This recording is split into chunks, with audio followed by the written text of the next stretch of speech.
Boa tarde a todos. Agradeço a oportunidade de mais uma vez estar aqui com vocês nesse nosso segundo encontro, nossa segunda aula. A aula passada nós tratamos de conceitos e definições, uma grande quantidade de informações. Eu creio que despejei uma grande quantidade de informações para vocês num tempo relativamente curto. Vou rememorar alguns desses conceitos, algumas dessas definições, para que a gente possa construir uma base em relação a isso, para facilitar o nosso estudo, a nossa compreensão em relação à manutenção predial, que é o nosso objetivo. Na unidade 1, que nós tratamos na aula passada, eu envolvi a manutenção e edificações em sua definição, os objetos a serem mantidos, outros conceitos e definições que impactam no nosso trabalho, que são importantes de serem entendidos e compreendidos, e, ao final, legislação e normalização. Eu iniciei o nosso estudo definindo manutenção a partir de normas técnicas. Eu utilizei a norma de desempenho NBR 15575, a sua parte 1, que foi publicada em 2013. Utilizei várias vezes, aliás, a norma de desempenho, até porque ela estabelece esse conceito de desempenho e norma técnica, o que ajuda demais para quem trabalha em manutenção predial. Infelizmente, como eu havia comentado, a norma de desempenho está voltada para edifícios habitacionais. E nós não temos ainda no Brasil outra norma de desempenho para outros tipos de edifícios, por exemplo, edifícios escolares, edifícios comerciais. Entretanto, esses conceitos envolvidos, eles são aplicáveis, obviamente, em todos esses outros tipos de edificações. A norma de desempenho, ela define a manutenção de edificações a partir de um conjunto de atividades a serem realizadas ao longo da vida total da edificação, para conservar ou recuperar dois processos fundamentais, dois processos básicos: a sua capacidade funcional e de seus sistemas constituintes, de modo a atender às necessidades e segurança dos seus usuários ou ocupantes. Utilizei também uma norma que trata de edifícios, mas não é brasileira, bastante aplicável e em vigor a partir de 2011 na Europa. Combinação de todas as ações técnicas, administrativas e de gestão, a importância da gestão na manutenção, durante o ciclo de vida de um edifício, com a intenção de mantê-lo ou restaurá-lo, os dois processos básicos, semelhantes ao que estão colocados na nossa norma de desempenho, em um estado, ou seja, numa condição em que pode desempenhar uma função requerida. As duas normas técnicas, elas tratam da mesma forma a manutenção de edificações. Os conceitos são semelhantes. Há alguma variação de alguns termos, mas o conceito é semelhante, o que dá certeza em utilizarmos para desenvolver a nossa disciplina, como aqui a gente está em segunda aula trabalhando. Também, na aula passada, apresentei a vida do edifício composta de várias fases. Identifiquei isso por meio de um ciclo de vida do edifício. Representei por meio dessa figura que está aqui em slide para nós. Distingui esse ciclo de vida em 4 fases principais: planejamento e projeto. Identifiquei como planejamento e projeto, entretanto, envolve estudo de viabilidade técnica e econômica, envolve anteprojeto, projeto, especificação, orçamentação, programação. Após a execução propriamente dita da obra, entregue a obra, concluída a obra, entregue ao usuário a fase de uso, operação e manutenção. Distinguir uso e operação para facilitar o nosso entendimento, e ao final da vida útil, por exemplo, a demolição. São 4 fases que tento expressar, que são importantes para que a gente possa entender onde nós atuamos fazendo atividade de manutenção predial e o impacto das fases precedentes na atividade de manutenção ou nas intervenções para manutenção.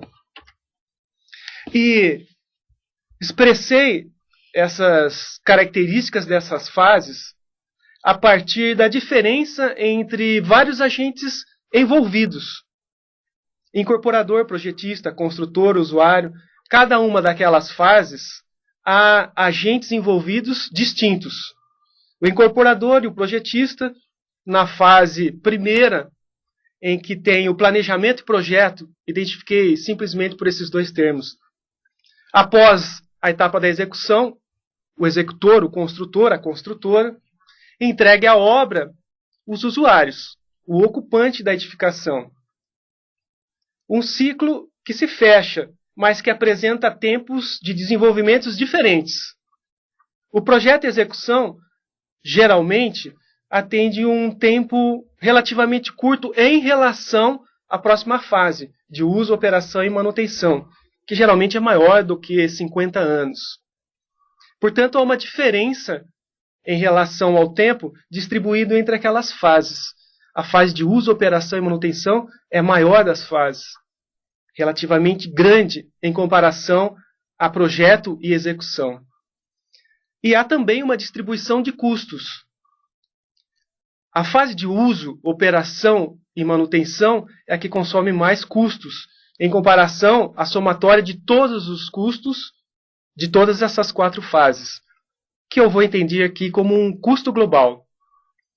Portanto, a fase de uso, operação, envolve um tempo maior, envolve um consumo, umas despesas, envolve custos maiores. Entretanto, as fases precedentes impactam de maneira significativa na nossa atividade, na manutenção predial. Impactam, influenciam na vida útil, influenciam na periodicidade da realização das atividades de manutenção, influenciam na manutenibilidade. Há aqui 2 conceitos que também tratei na aula anterior, a vida útil e a manutenibilidade.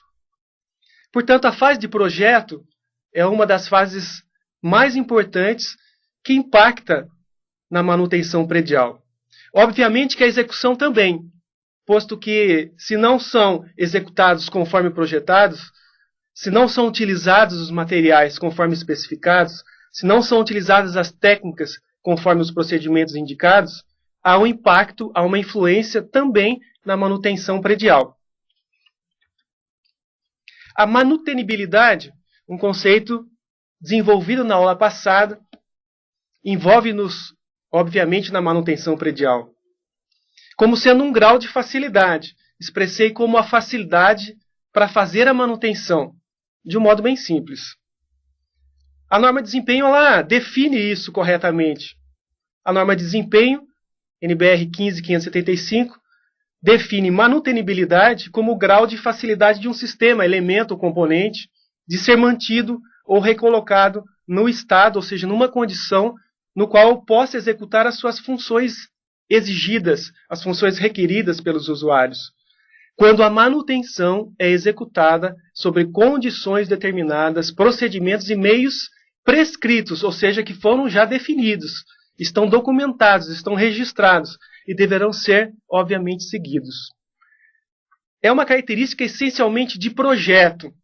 A execução, a fase de execução, que obviamente impacta, mas é uma característica, obviamente, de projeto.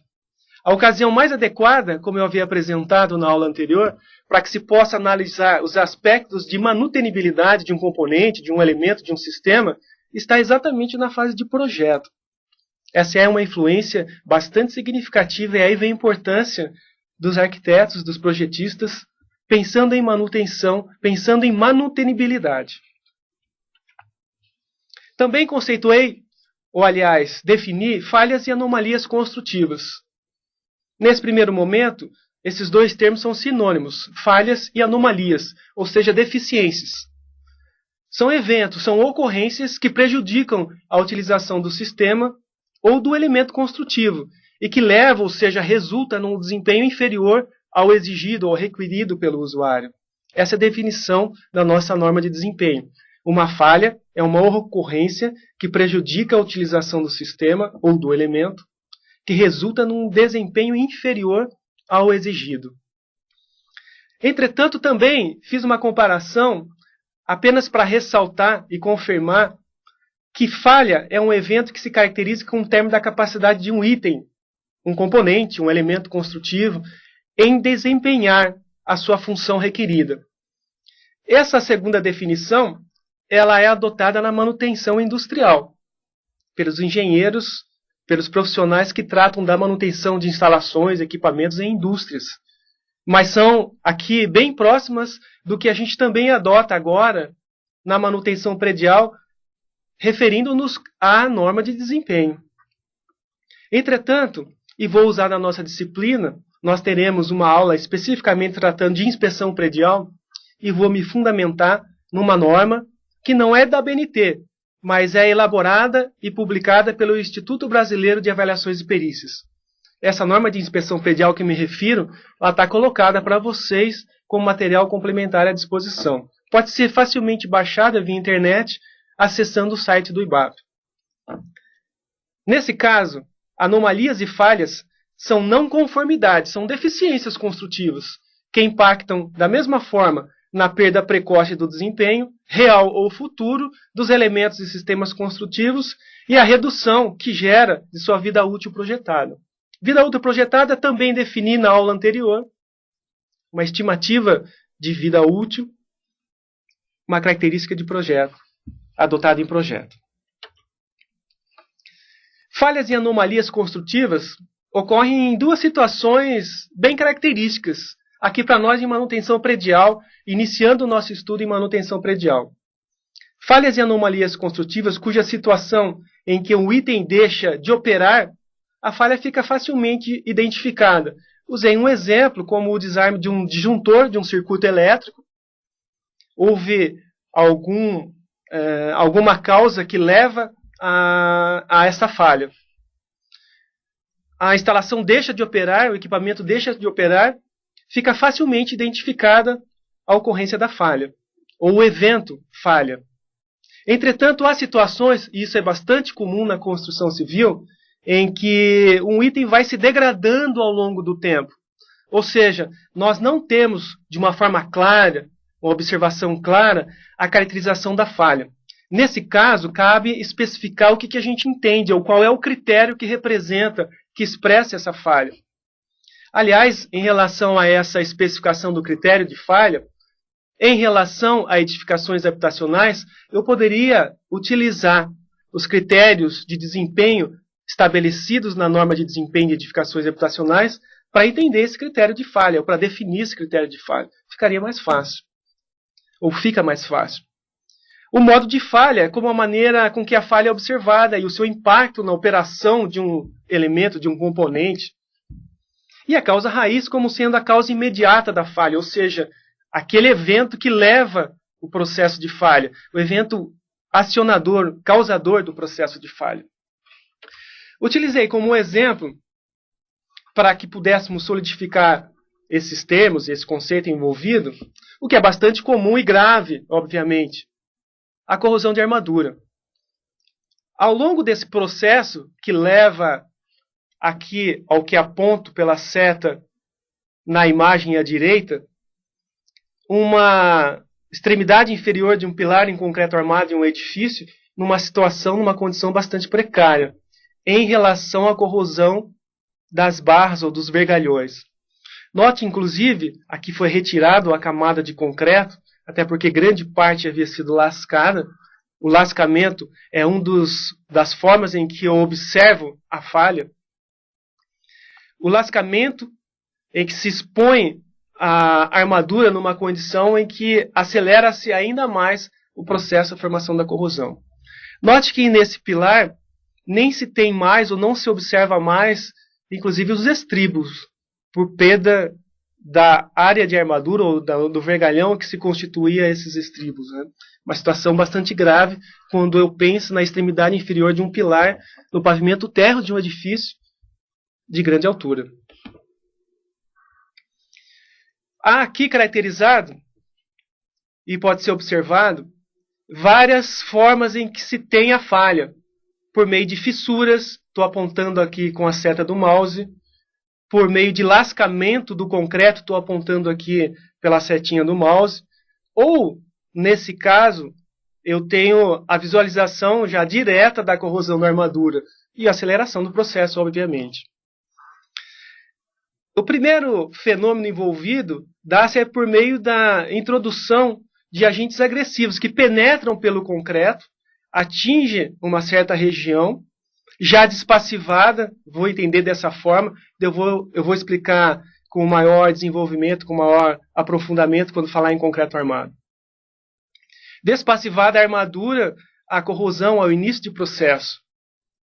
O processo envolve expansão daquele elemento de corrosão que gera fissuras, lascamentos, e aí eu visualizo e o fenômeno se dá em maior intensidade. Também na aula anterior, tratei da norma de desempenho para que nós pudéssemos apresentar o conceito. O conceito de desempenho como sendo o comportamento em uso de uma edificação e seus sistemas. Há necessidades dos usuários que devem ser atendidas pela edificação. Essas necessidades, elas são aqui distinguidas em 3 vertentes principais, ou 3 dimensões preponderantes: a segurança, a habitabilidade e a sustentabilidade. A segurança, como segurança estrutural, entendido dessa forma, criando-se requisitos e critérios para tanto, a segurança contra o fogo, a segurança no uso e na operação de sistemas, de componentes, de elementos, a habitabilidade, estanqueidade, desempenho térmico, acústico, lumínico, saúde, higiene e qualidade do ar, funcionalidade e acessibilidade, conforto tátil e antropodinâmico. E outra vertente bastante interessante colocada na nossa norma de desempenho, mas que não cria tantos critérios para poder medir ainda, talvez numa próxima versão isso seja expandido, né? Seja melhor desenvolvido, a sustentabilidade. Aí tem-se durabilidade, manutenibilidade, como aqui utilizei para expressar o conceito na nossa disciplina, e o impacto ambiental. De novo, infelizmente, nós não temos uma norma de desempenho como essa voltada para outros edifícios, edifícios hospitalares, edifícios comerciais, edifícios escolares. Talvez no futuro a gente possa trabalhar com essas normas que seriam uma grande ajuda para a manutenção predial. Mas já também é importante estes conceitos estabelecidos em norma brasileira, o que muda bastante, aliás, a forma de projetar, a forma de executar, e se envolve a manutenção exatamente na fase de projeto e pensando-se na fase de execução para poder atender principalmente a vida útil de projetos estabelecidos pelos projetistas. Isso é bem interessante para quem trabalha com manutenção predial. Pode ser representado, e eu gosto muito dessa figura, por meio da perda de desempenho, ou seja, a curva de degradação, em que as atividades de manutenção possam prolongar essa vida útil, até que eu tenha atingido um nível mínimo exigido de desempenho. Esse conceito é bastante interessante, essa imagem ela é bastante interessante para poder expressar com grande perfeição, aliás, a responsabilidade em que se tem ou as intervenções que são possíveis, como a gente vai ver ainda hoje, para que eu possa prolongar essa vida útil. Intervir, realizar manutenção predial para aumentar essa vida útil, sendo que essas intervenções são pensadas lá na fase de projeto, para que possa ser, nesse caso, descritas a forma mais correta para que se possa, nesse caso, serem como atividade de manutenção. Vida útil de projeto e prazo de garantia foram tratadas na aula anterior. Vida útil, NBR 15575, aqui de novo a nossa norma de desempenho, período em que o edifício e o seu sistema se prestam às atividades, as quais foram projetados, construídos, levando em conta a periodicidade e correta execução dos procedimentos de manutenção especificados no respectivo manual de uso, operação e manutenção. Vida útil que, infelizmente, não há uma grande quantidade ainda de informações para que nós possamos trabalhar em projeto, mas que nós possamos também levar em conta na manutenção predial. Dei um exemplo que não é brasileiro, que também coloco como material complementar para que vocês possam ter acesso no AVA, em relação à nossa disciplina, em que se tem fichas que poderiam auxiliar de maneira bastante grande para quem trabalha com isso. Esse é um exemplo. Está em espanhol, é uma ficha do Instituto de Tecnologia da Construção da Catalunha, de 1991, mas bastante interessante, que se faz nesta ficha, por exemplo, a indicação das possíveis patologias, a indicação das possíveis operações de manutenção, com a periodicidade para cada um desses que estão aqui elencados. E também se faz a indicação da vida útil, em relação aos níveis de manutenção. Tanto para quem projeta, mas principalmente para quem faz manutenção e que trabalha elaborando planos de manutenção, é informação bastante relevante, de grande significância, de grande importância. Auxilia demais. Como vida útil de projeto, como uma estimativa teórica, que deve vir especificada, no caso, para projetos de edifícios habitacionais, realizada, como está colocada na norma de desempenho, pelo projetista de arquitetura, né? Como sendo um período estimado de tempo para o qual um sistema é projetado, a fim de atender os requisitos de desempenho que são estabelecidos na norma de desempenho, nas suas várias partes, considerando o atendimento aos requisitos das normas aplicáveis ao caso, o estágio do conhecimento no momento do projeto, ou seja, as condições locais, e supondo o cumprimento da periodicidade e correta execução dos processos de manutenção que estão especificados no respectivo manual de uso, operação e manutenção. Utilizei como exemplo, para refletir vida útil de projeto, que está contido na norma de desempenho, né? Para o sistema estrutura, maior ou igual a 50 anos, para um nível de desempenho mínimo, pisos internos, vedação vertical externa, fachada, paredes internas, cobertura e instalações hidrossanitárias. Também tratei, ao final, do prazo de garantia. Prazo de garantia legal, estabelecido num documento legal brasileiro, Código Civil, artigo 618, e que se define nos contratos de empreitada de edifícios ou outras construções consideráveis, o empreiteiro de materiais de execução, a sua responsabilidade responderá durante o prazo redutivo de 5 anos, pela solidez, segurança do trabalho, assim em razão também dos materiais, como do solo. E o prazo de garantia certificada, cujo período é de tempo acima do prazo de garantia legal, que é oferecido voluntariamente pelo incorporador, pelo construtor, na forma de um certificado, ou seja, de um documento, ou termo de garantia, ou expresso por meio de um contrato. Também definir os custos da manutenção e distinguir os custos da manutenção em duas parcelas importantes. A manutenção, o custo de manutenção em relação à parcela dos custos diretos e o custo de manutenção em relação às parcelas dos custos indiretos. Ou seja, penso os custos, a somatória de custos diretos em relação também à somatória com os custos indiretos. Por custos diretos eu entendo o custo da mão de obra, ou seja, do funcionário envolvido. Quantas horas um funcionário gasta para realizar uma atividade? Quanto custa essa hora de trabalho? Consigo apurar o custo da mão de obra. Também envolve no custo direto o custo dos equipamentos, o custo das ferramentas, que geralmente especiais precisam ser alugadas, e que também envolve o custo dos materiais e dos sobressalentes. Sobressalentes como peça de reposição. Ou seja, custo direto envolve a execução direta do serviço. Envolve mão de obra, envolve material, envolve peças de reposição, envolve equipamentos. Entretanto, para que isso ocorra, há que se fazer a gestão, a administração. Isso tem um custo. Esse é um custo ou uma parcela do custo indireto. Assim como outras despesas, que eu chamo aqui de despesas gerais, e também o custo da perda de receita, que é mais fácil de ser identificado em empresas. Para empresas, um edifício parado, um equipamento parado, não produz, não opera, não fatura, ou seja, não gera receita, né? Portanto, custos de manutenção pode ser entendido como uma somatória da parcela de custo direto e parcela de custo indireto. Também na aula passada, rememorando essas informações, eu tratei o custo numa perspectiva maior. Tratei o custo na manutenção numa perspectiva de custo global. Tentei expressar esse custo global também por meio de uma formulinha simples em que se tem 3 parcelas. A primeira identifiquei como sendo o custo inicial, ou seja, os custos que correspondem à compra do terreno. Às vezes, esse custo da compra do terreno ou o valor do terreno não é considerado. Há que se analisar em cada um desses momentos de custos em que isso é empregado.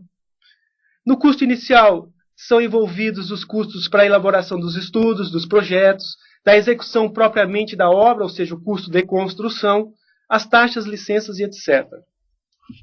Segunda parcela, custo de uso e operação, que normalmente se refere a consumo de energia elétrica, consumo de água potável, esgoto sanitário e assim por diante. E a última parcela, o custo de manutenção. Nessa perspectiva global, posso utilizar a análise do custo do ciclo de vida, mais identificável pelas 3 letrinhas LCC, que é, de uma certa forma, uma escolha daquela em que eu posso intervir ou realizar a manutenção, ou seja, escolha da abordagem de manutenção do ponto de vista mais rentável. Utilizei um exemplo na aula passada para tentar solidificar esse conceito, em que na fachada do edifício eu possa adotar o revestimento cerâmico colado com uma argamassa colante, com o uso de juntas de movimentação e em outras juntas necessárias. Esse revestimento cerâmico tem um custo, em comparação a um outro sistema a partir da aplicação de pintura, por exemplo, com tinta acrílica. O custo da aplicação de placas cerâmicas como revestimento numa fachada, obviamente, inicialmente é muito maior, em comparação ao custo se eu apenas aplicasse tinta acrílica sobre argamassa como revestimento da fachada de um edifício. Entretanto, se você analisar isso ao longo da vida útil, você pode encontrar uma situação mais ou menos rentável. E aí há a oportunidade em escolher qual é a abordagem para que eu possa obter essa maior rentabilidade. Apresentei o perfil dos custos de manutenção de edificações. E iniciei já introduzindo um indicador. Custo médio anual. Nesse caso, em média, por ano, numa edificação corrente, há a estimativa de que se tenha entre 2% a 4% do custo inicial como custo de manutenção. Exemplifiquei se uma edificação tivesse um custo inicial de R$1 milhão, em média, por ano, ao longo da vida útil, deveria-se pensar ou estimar que haveria um custo de manutenção entre R$20 mil ou R$40 mil por ano. Entretanto, esses índices, ou esse índice, ele varia ao longo do tempo. Nos primeiros 5 anos, esse índice é menor. E apresentei um exemplo na aula passada, em que no período de garantia legal, ou seja, nos primeiros 5 anos, em alguns edifícios de construtora na cidade de São Paulo, apurava-se esse custo de manutenção em torno de 1%. Entretanto, a edificação degradando-se ou envelhecendo, ao longo do tempo, esse índice tende a aumentar. Ao longo da vida útil, há a oportunidade de se identificar pontos de custos, ou seja, perfil de manutenção como elemento de construção em que se pode identificar em períodos onde há uma acumulação de custos, como eu aponto aqui com a setinha do mouse em relação ao gráfico da esquerda. Há datas ou há períodos em que há uma acumulação de custo de manutenção, ou seja, há picos de custo de manutenção. Obviamente, aqui cabe em relação à manutenção preventiva, em que, conhecidos os elementos e os sistemas construtivos, conhecidas as intervenções necessárias ou programadas, possa se transformar em custos e verificar a distribuição desses custos, identificando-se esses picos de custos, ou seja, em períodos em que há uma acumulação de custos maiores, que é relevante no planejamento das edificações, obviamente a longo prazo. E também identifiquei quais são os fatores, ou apontei os fatores mais importantes que impactam na manutenção, no perfil dos custos da manutenção. A idade da edificação, como a gente aqui acabou de comentar, a área construída, a altura, a estrutura, os acabamentos, a taxa ou intensidade de ocupação e a localização geográfica. Em síntese, tentei refletir ou rememorar os conceitos que nós tratamos na aula anterior, para servir como fundamento, para servir como base, construir essa base, para que a gente possa dar prosseguimento às nossas atividades. Vou entrar na aula de hoje, na unidade 2, como está no livro, que pode ser acompanhado por você, em que trato de políticas, objetivos, estratégias e atividades de manutenção. Portanto, a partir de agora, a nossa unidade 2 está aqui estabelecida por meio de 3 sessões. A sessão 1, políticas e objetivos, vou exemplificar o que é política de manutenção, que reflete os objetivos da manutenção. Na sessão 2, apresentar as principais estratégias da manutenção. E na sessão 3, apresentar quais são as principais atividades que são consideradas como intervenções da manutenção predial. Uma política de manutenção é um documento escrito, é um documento elaborado pela organização. Entendo aqui a organização como uma empresa, portanto, na nossa situação, como uma unidade pública, o próprio Estado, como uma organização e que estabelece a sua política de manutenção. Esse documento é a força que revela o que a organização quer, onde ela quer chegar com relação à manutenção predial. Qual é o objetivo que ela quer atingir em relação a fazer a manutenção predial. É um documento que contém os princípios estabelecidos pela organização para guiar o gestor. O gestor vai tomar as decisões em relação ao que está contido, ao que está direcionado em relação às diretrizes que estão estabelecidas pela organização para se fazer a manutenção. O que faz parte dessa política? Fazem parte os métodos, as diretrizes e os valores, de modo que se possa traçar os planos de manutenção e a forma com que as atividades serão desenvolvidas.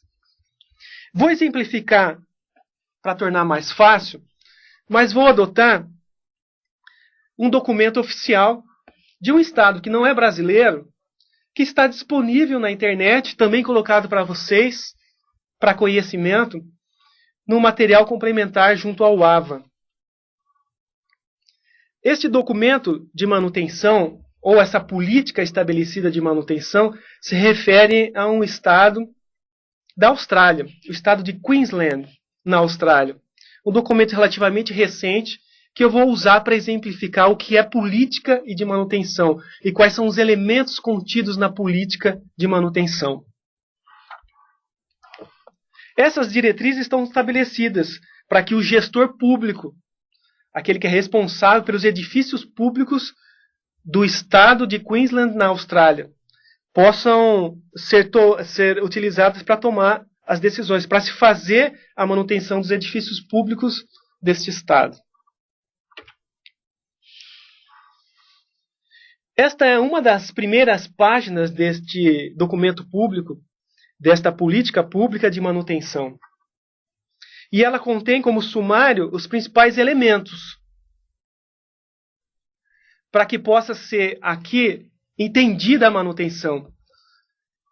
Ela distingue o que é a manutenção, a que nós já tratamos na aula anterior, rememorei na aula de hoje. Fala quais são os objetivos, deixa claro quais são os objetivos da manutenção.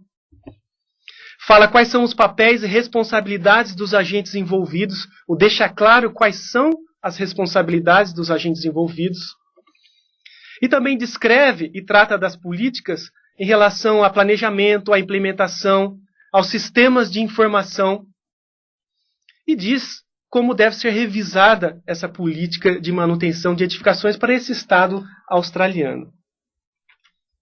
Vou apresentar não toda ela, mas parte dela, para que a gente possa entender melhor o que é política e objetivos de manutenção. Essa é uma das partes. Quanto a definir manutenção, o Estado de Queensland diz o que ele entende por manutenção. Então, ele define as atividades que são consideradas como manutenção e define também as atividades que não são entendidas por ele como de manutenção. A melhoria não é entendida por eles como uma atividade de manutenção e não é tratada dessa forma. Estabelece quais são os objetivos da manutenção. Ali eu traduzi adaptando a nossa realidade para que a gente possa tentar aplicar a nossa realidade e entender também na nossa realidade. Os objetivos da manutenção: atender às expectativas da prestação de serviço, ou seja, a prestação de serviço público naquele ambiente construído, refletido em padrões no qual os edifícios devem ser mantidos. Focar no impacto da condição de edificação e no risco, estabelece como analisar e priorizar. Trata de minimizar o custo do ciclo de vida como objetivo. Falamos isso agora pouco, inclusive. Tratamos isso na nossa primeira aula. De modo que se possa utilizar da melhor maneira possível os recursos disponíveis da manutenção e que se possa facilitar a atualização de dados e informações que são relevantes, tanto para as unidades que fazem a manutenção ou que contêm edifícios para serem mantidos, quanto também para o próprio Estado, no nível governamental.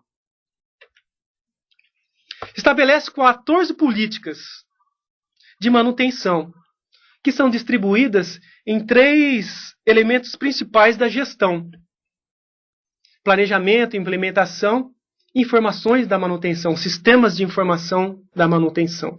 Vou comentar algumas destas políticas, não todas. Obviamente, vocês podem ter acesso a esse documento que está colocado ali como material complementar no AVA para vocês. Política número 2, para exemplificar. De início, a edificação deve ser classificada segundo uma condição exigida. Os departamentos devem determinar uma classificação padrão da condição para cada edifício e periodicamente revisá-la e atualizá-la, obviamente. Coloca ali uma tabelinha número 1, em que se estabelece nessa política de manutenção de edifícios públicos quais são esses padrões de condição considerados como apropriados para as edificações públicas. Obviamente, as edificações públicas desse Estado australiano. Vou ampliar porque é bastante interessante. Traduzi e adaptei, obviamente, as nossas condições. Essa tabela número 1, ela reflete essa classificação do padrão de condição de estado adequado para cada edifício segundo a sua função. Por exemplo, classifica como S5 o edifício que tem como finalidade o edifício de efeito altamente sensível com resultados críticos, por exemplo, uma sala de cirurgia em um hospital. Ou, para eles, com alta importância pública, para eles, australianos, o edifício do parlamento. Nesse caso, o edifício deve estar na melhor condição possível e é considerado ou é permitido somente deterioração mínima. Esse tipo de edifício é classificado para eles como um padrão de condição bastante elevado, identificado como S5. E faz dessa forma a classificação das edificações. Vou aqui também relatar ou comentar a classificação S4. O edifício com necessidade de boa apresentação física e ambiente de trabalho de alta qualidade. Há um exemplo ali colocado que foi simplesmente transcrito do que está na política de manutenção desse Estado australiano. O padrão especificado para esse tipo de edifício é aquele que deve estar em boa condição de operacionalidade e estética. Nesse caso, esse edifício é classificado como sendo um edifício S4. Um edifício S3, edifício com função específica, por exemplo, um laboratório. Esse edifício deve estar numa condição razoável, atendendo completamente as exigências operacionais.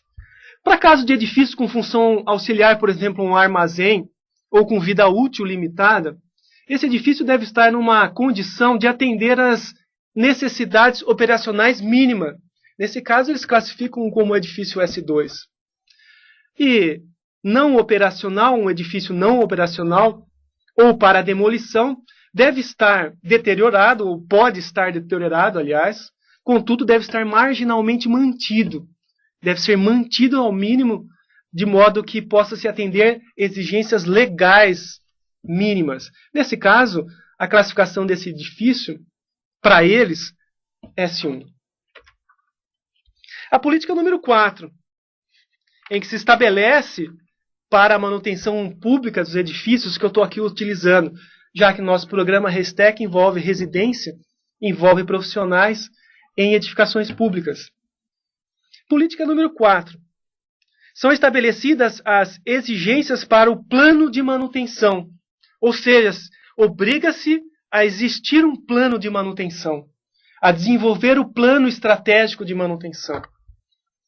Estabelece que para formular o plano de manutenção, fiz ali uma tradução adaptada para o nosso caso, para a formulação do plano de manutenção, o departamento deve levar em conta os planos de prestação de serviço do departamento, prestação de serviço público que o departamento faz à população, a idade, condição, valor, manutenção diferida, ou seja, ao longo do tempo, e funcionalidade dos edifícios, o desempenho dos edifícios em termos de consumo de água e energia elétrica, as exigências estabelecidas, principalmente regulamentares de saúde e, obviamente, de segurança, a programação com relação aos novos edifícios, os planos de demolição ou remodelação e as questões emergenciais envolvidas. Ou seja, se desenvolve o plano estratégico de manutenção para os edifícios públicos a partir do que eles entendem e estão estabelecidos nessa política número 4. A política número 5 também expressa nesse documento escrito, disponível na internet para qualquer um consultar, que estabelece diretrizes para o gestor da manutenção dos edifícios públicos desse Estado australiano seguir e tomar as decisões. A avaliação da condição. Os edifícios devem ser inspecionados ao menos a cada 3 anos, dependendo, obviamente, da natureza da instalação.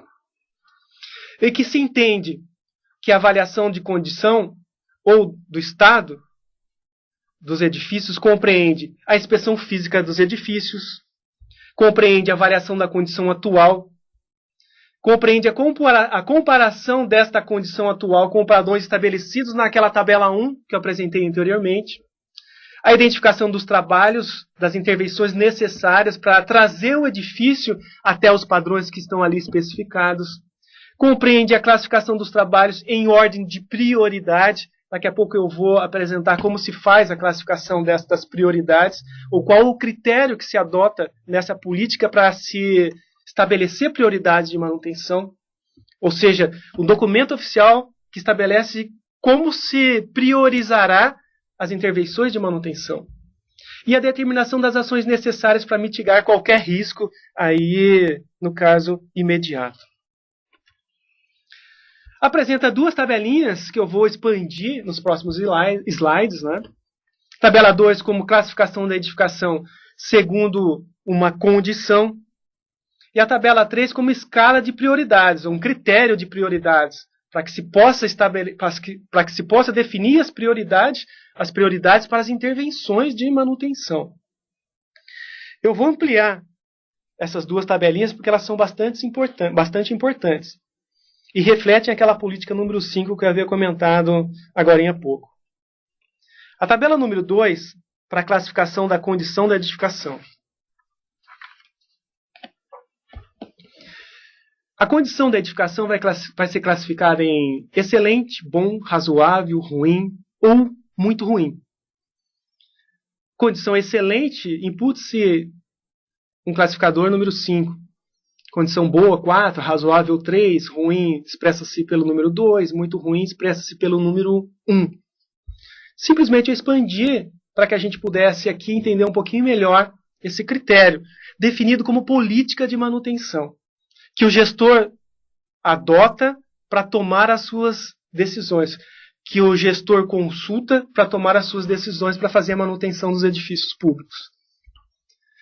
A condição excelente reflete elementos, componentes, sistemas sem defeitos, edifícios com aparência de novo. A condição boa, classificação 4, defeitos menores, desgaste superficial, alguma deterioração ou degradação nos acabamentos. E uma necessidade de uma manutenção em menor intensidade. Manutenção maior, não necessária. A condição razoável, classificação número 3. Uma condição média. São evidentes defeitos significantes. Acabamentos exigem manutenção. Os serviços são funcionais, mas exigem atenção. E há trabalhos diferidos de manutenção, ou seja, há intervenções de manutenção que podem ser diferidas ou adiadas. A condição ruim, número 2, há muita deterioração. Edifício muito deteriorado. Problemas estruturais potenciais, aparência inferior, defeitos maiores, os componentes falham constantemente. E a condição pior, classificação número 1, condição muito ruim, edifício com sistemas em pane, não operacional, inviável, inapto à ocupação ou ao seu uso normal, em que impactam ou existem questões ambientais de contaminação e de poluição. Nessa tabelinha 2, portanto, faz-se a classificação da condição da edificação, por meio, obviamente, ali da descrição das falhas, dos impactos em relação às atividades da manutenção, da deterioração que são observadas em elementos, componentes, acabamentos e assim por diante. A tabelinha número 3 faz uma classificação, definida como política pública.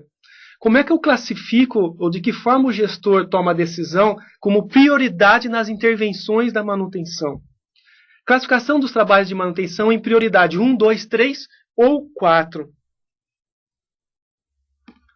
Prioridade número 1. Trabalhos necessários para cumprir as normas legais, exigências legais, garantir a saúde e segurança dos ocupantes e usuários e prevenir graves interrupções nas atividades, ou que podem incorrer em custos elevados se não forem realizadas intervenções, atividades de manutenção, dentro do período de 1 ano. É considerado como prioridade 2 as intervenções de manutenção, os trabalhos que afetam a capacidade operacional do edifício, provavelmente levam a uma degradação grave, a uma deterioração grave e, portanto, a alto custo de reparo, de manutenção. No futuro, se não forem realizados no período entre 1 a 2 anos. A prioridade número 3. Trabalhos que têm efeito mínimo sobre a capacidade operacional do edifício, mas que são desejáveis para manter a qualidade do espaço construído. Efeito mínimo sobre a capacidade operacional. Provavelmente exigem correção num período dentro de 3 anos. E a prioridade 4, as intervenções de manutenção, ou seja, aqueles trabalhos que podem ser realizados, adiados, com segurança e economia, além de 3 anos, ou reavaliados numa data futura. Portanto, há claramente uma diretriz pública em relação à manutenção de edificações, a ponto de se fazer a classificação da condição, naquela tabelinha 2 anterior, ou para se fazer a classificação dos trabalhos de manutenção, nesse caso a nossa tabelinha 3 aqui no nosso slide. Também define como política pública, aqui identificado como número 6, a demanda de manutenção, que deve ser atendida por uma combinação de estratégias, que a gente vai ver daqui a pouquinho. Basicamente, já vou acelerar essa informação, a uma combinação de estratégias corretivas, da manutenção corretiva e preventiva.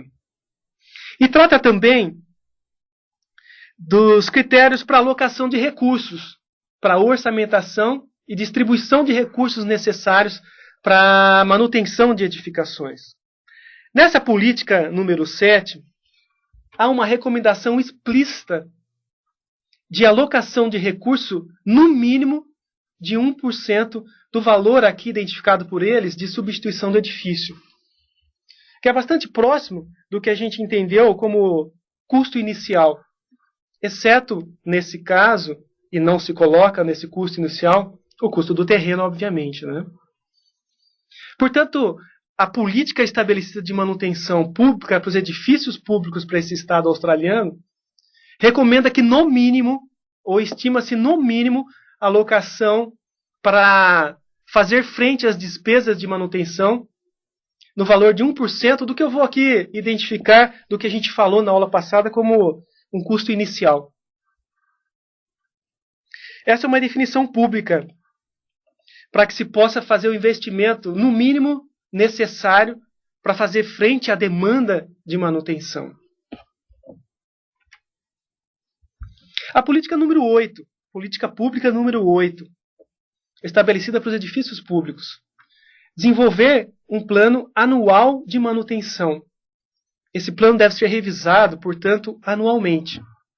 O departamento que é responsável pela manutenção sobre sua guarda, sobre sua responsabilidade, deve produzir um orçamento anual, baseado na avaliação da condição, nos programas já existentes, em dados históricos e no plano estratégico de manutenção que a gente havia também anteriormente comentado.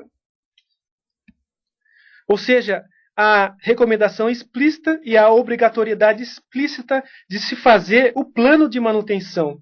E a partir desse plano de manutenção é que se fazem as intervenções de manutenção.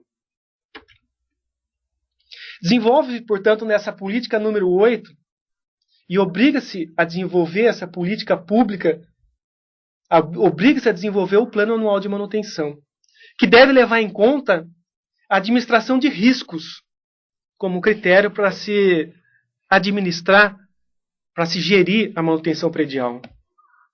Uma política pública facilmente identificável como um documento, como aqui a gente está utilizando, expressando aqui na disciplina de manutenção predial.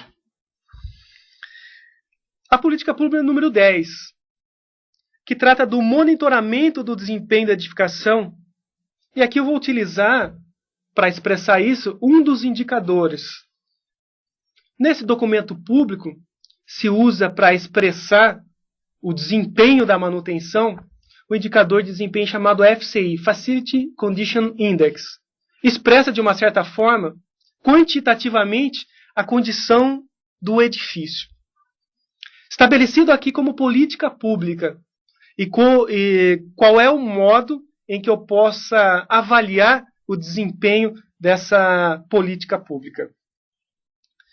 FCI é uma expressão, ou seja, uma relação matemática, por meio do custo total da manutenção diferida, ou seja, eu orço os custos necessários para que se faça as atividades de manutenção necessárias para aquela edificação, a ponto de colocá-la numa condição de operacionalidade. Em relação, o que eu vou aqui identificar, e para eles é chamado de valor de substituição, como um custo inicial. Essa relação, em porcentagem, reflete uma condição do parque de edificações como sendo excelente, bom, razoável, ruim ou muito ruim. Vou exemplificar. Após a inspeção predial, são necessários ou foram identificados e orçados um custo de R$90 mil. O custo total da manutenção diferida, aqui que deve ser aplicada, é de R$90 mil. Em relação a um custo inicial, um valor de substituição, que é o termo que aqui eles aplicam nesse documento público australiano, de em torno de R$1 milhão. 90 mil dividido por R$1 milhão, custo total da manutenção, R$90 mil, em relação ao valor de substituição ou custo inicial de edificação de R$1 milhão, reflete um índice dessa condição do edifício em torno de 9%, que pode ser entendido como uma condição razoável desse nosso edifício, ou desse parque de edificações, se eu tiver mais do que um edifício para ser analisado ou para ser mantido.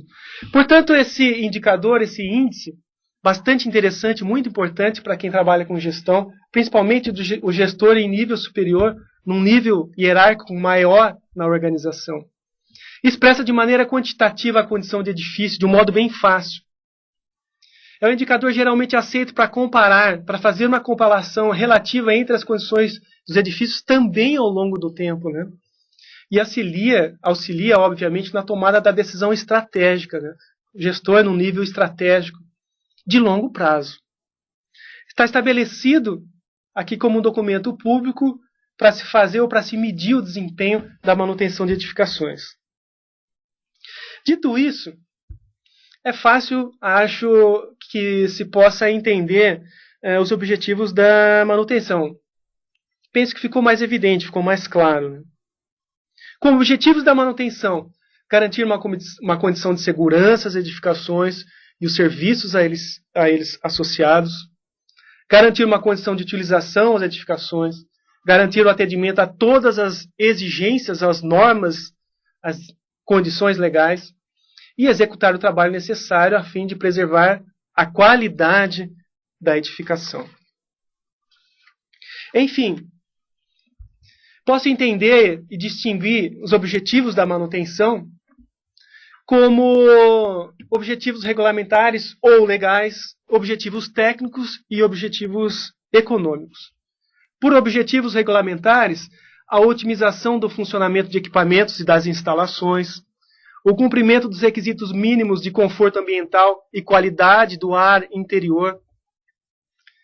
Aqui está colocado como qualidade do ar interior, até porque há edificações em que há necessidade de atendimento legal dessa qualidade do ar interior. Aliás, a primeira versão da norma de desempenho, não essa que está publicada, mas a primeira que foi em 2008, havia esse requisito e critério estabelecido, mas após foi retirado.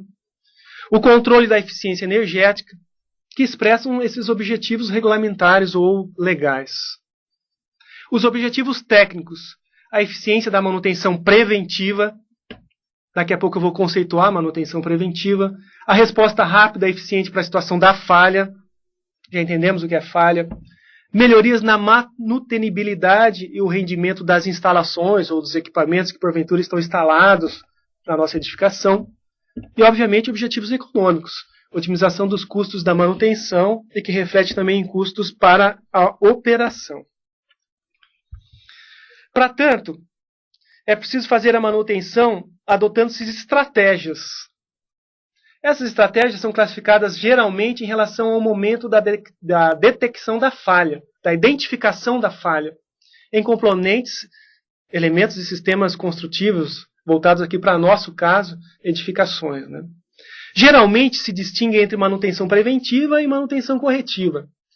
A manutenção preventiva antes das falhas, ou seja, se detecta nesse caso e se realiza intervenções antes que as falhas ocorram, ou a manutenção corretiva, as intervenções são realizadas após a ocorrência das falhas.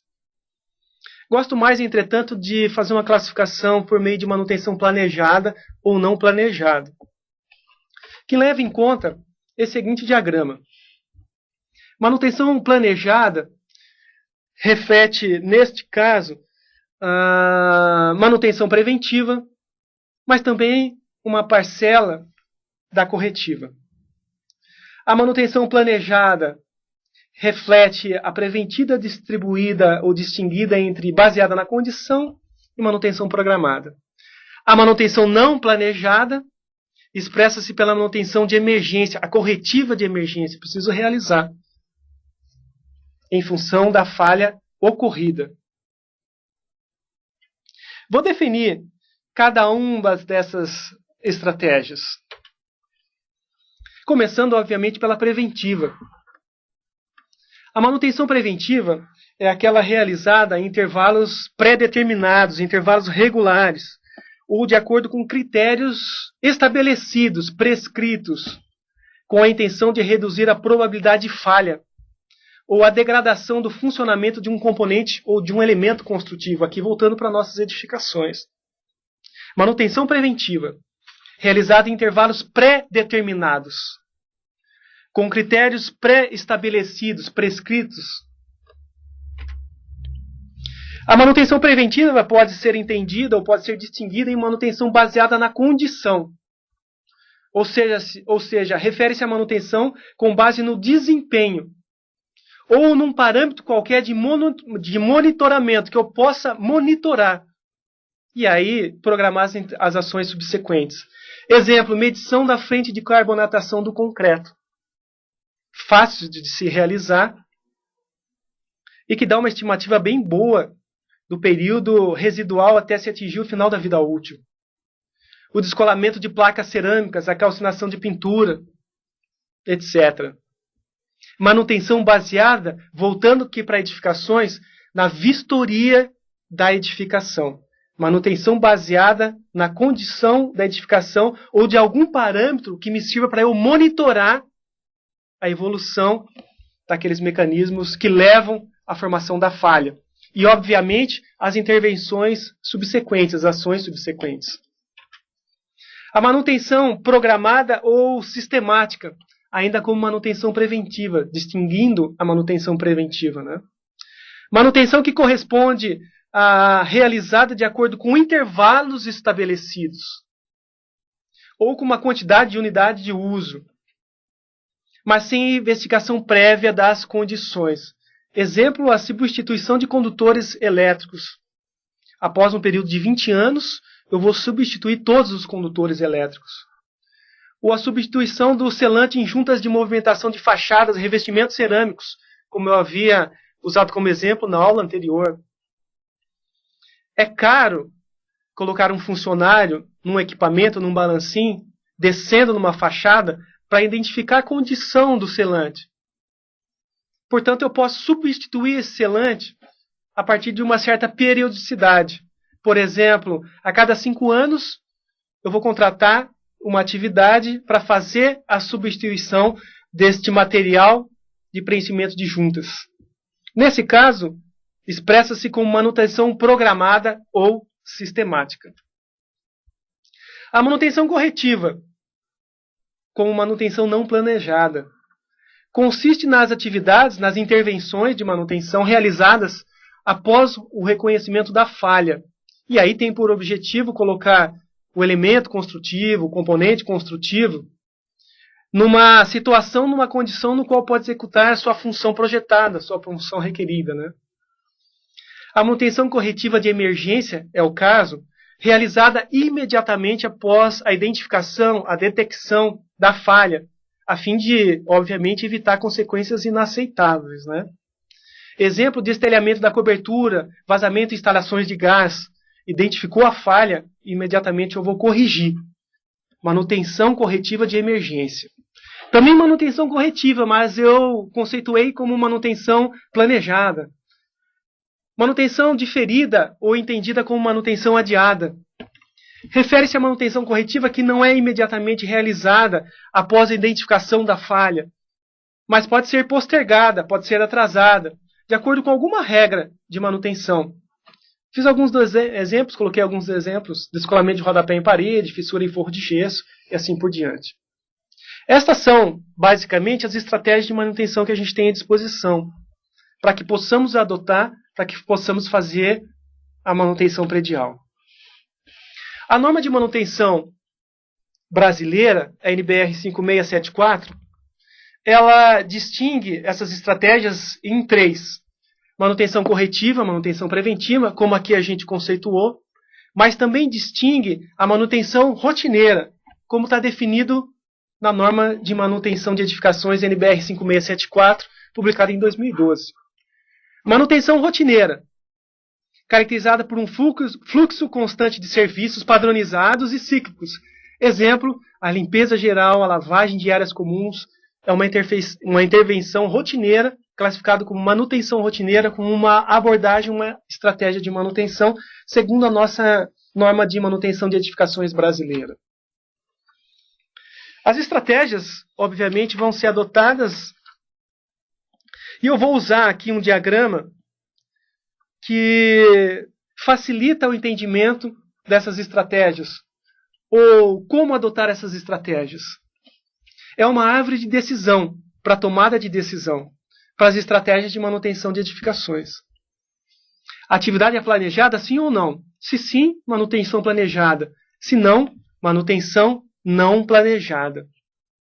Manutenção planejada é uma quebra? Se sim, manutenção corretiva. Se não, manutenção preventiva. Manutenção não planejada é urgente?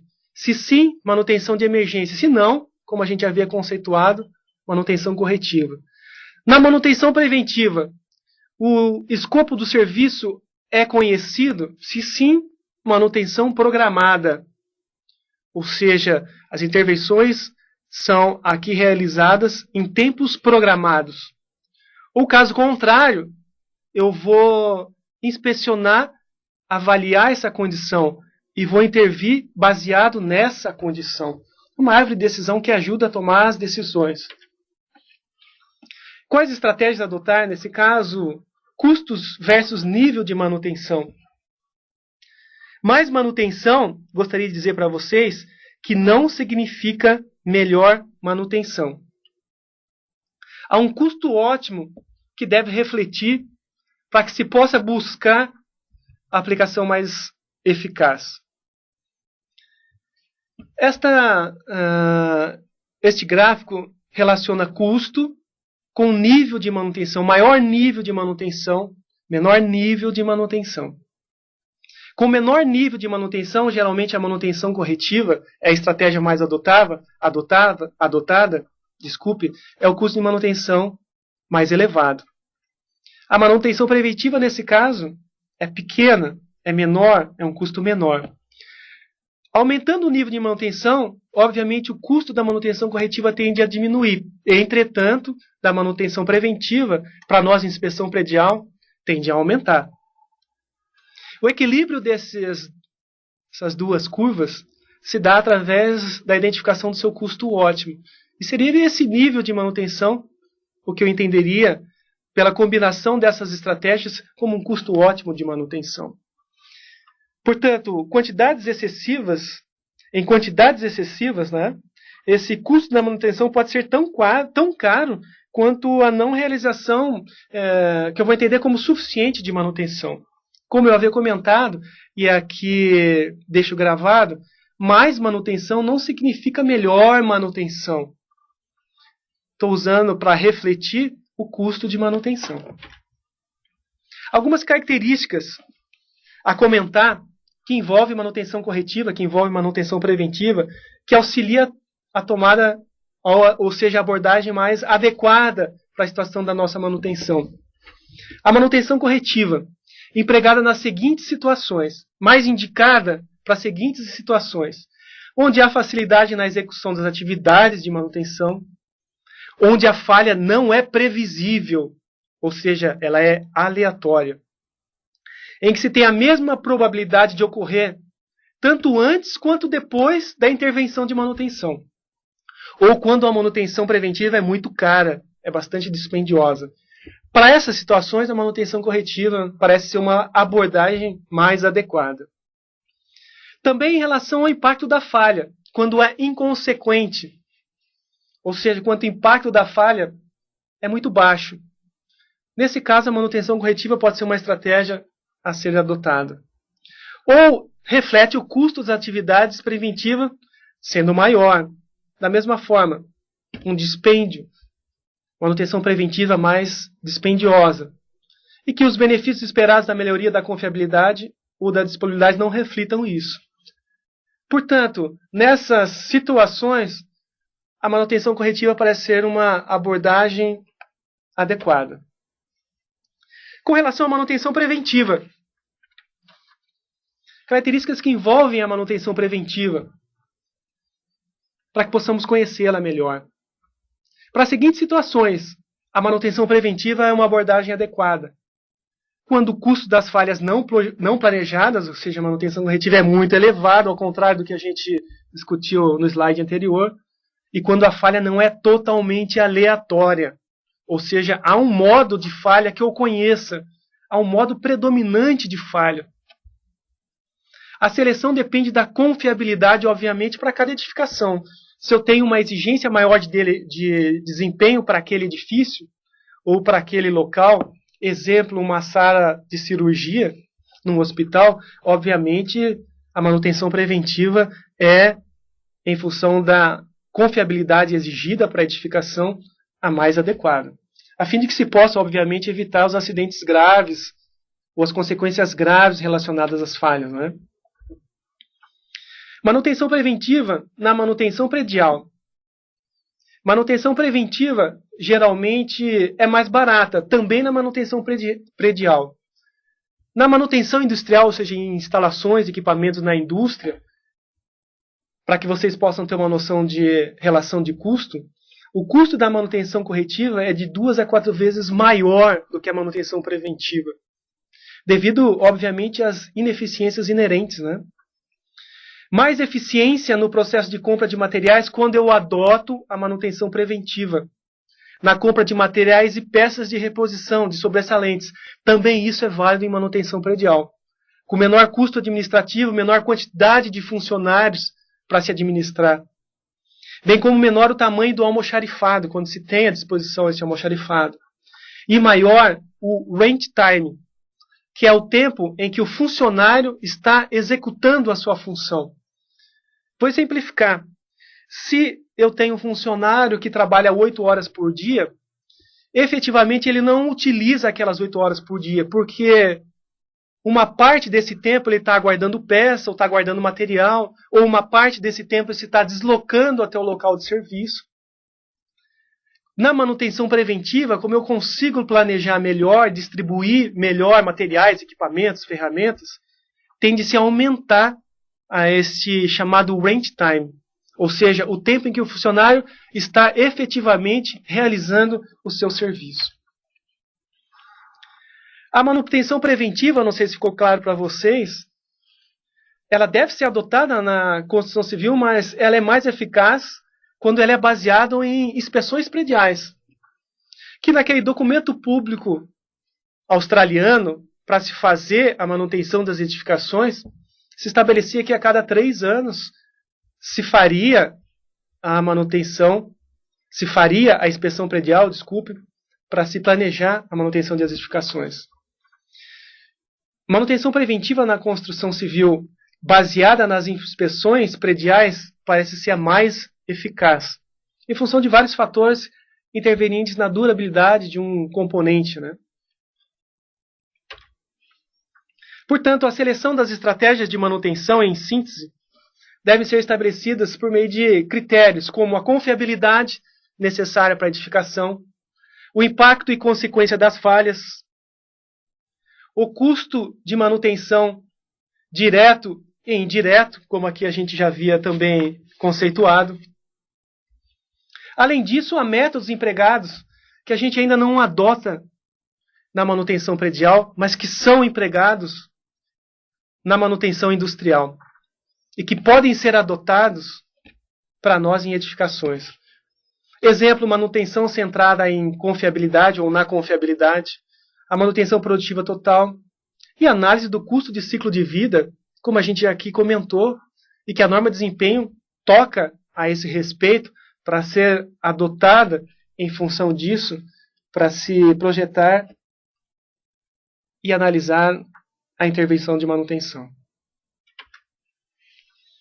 As atividades de manutenção são as intervenções, são as atividades realizadas em sistemas, elementos ou componentes de edificação, de acordo com o plano de manutenção.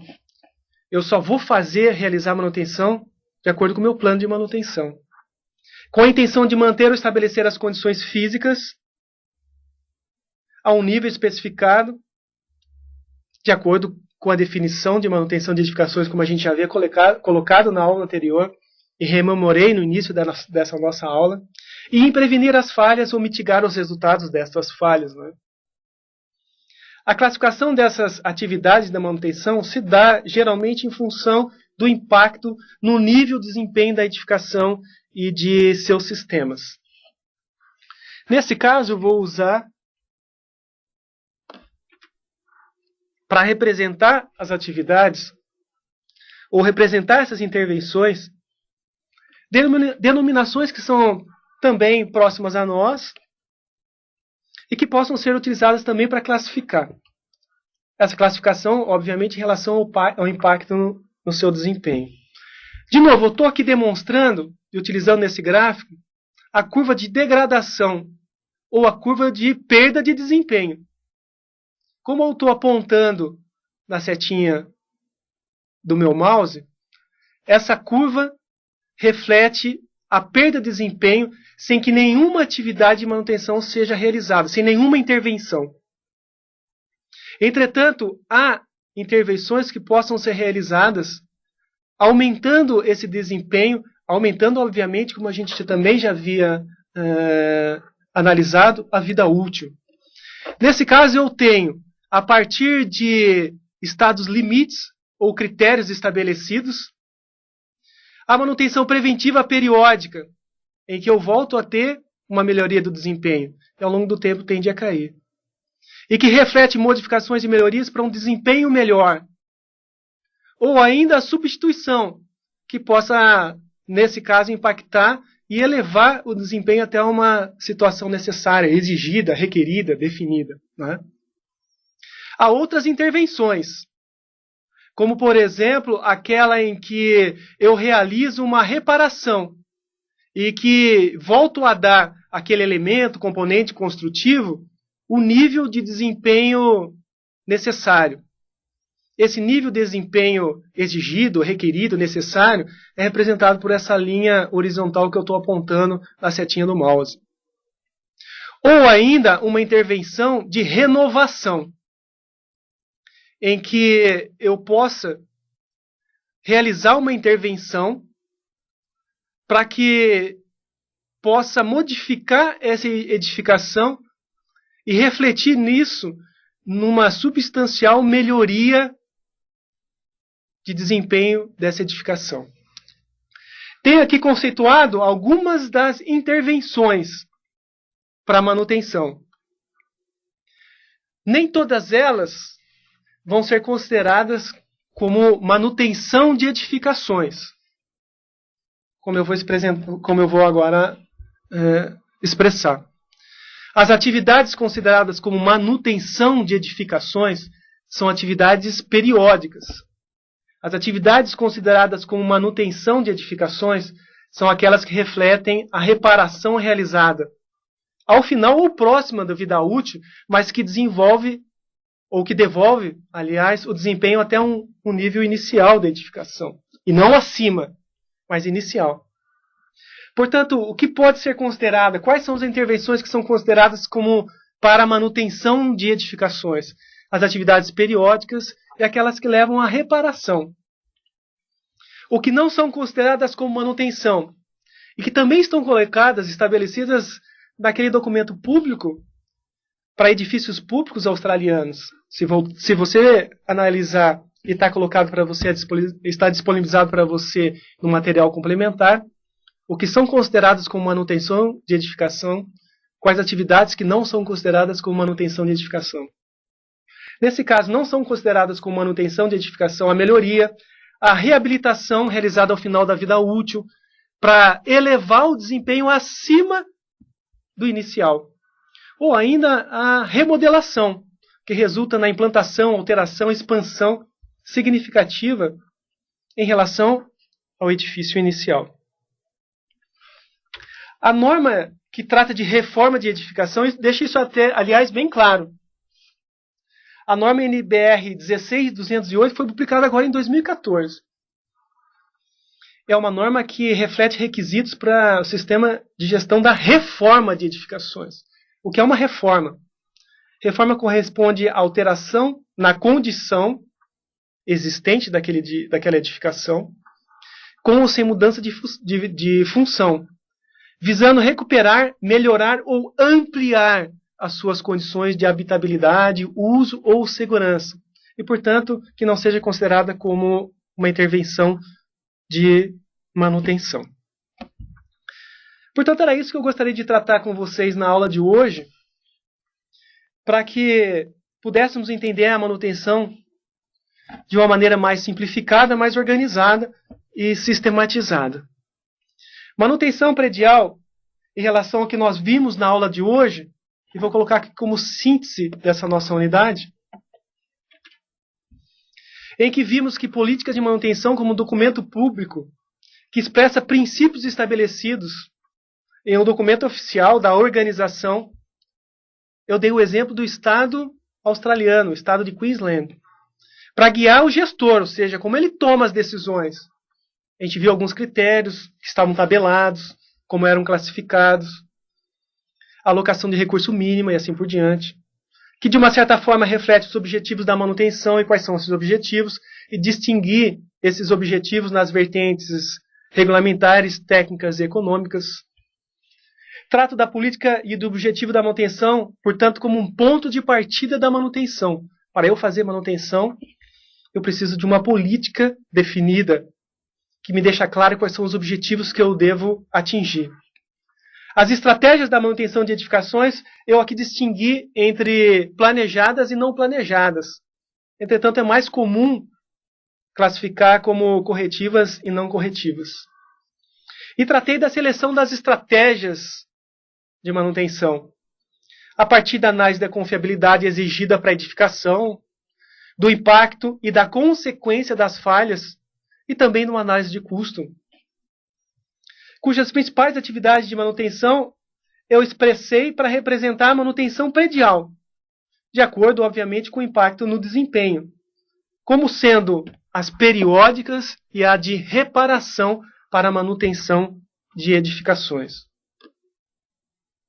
Para finalizar, eu deixo algumas atividades de aprendizagem aqui para essa unidade de estudo, fundamentado no assunto discutido nesta unidade em pesquisa a outras fontes. Responda as seguintes questões.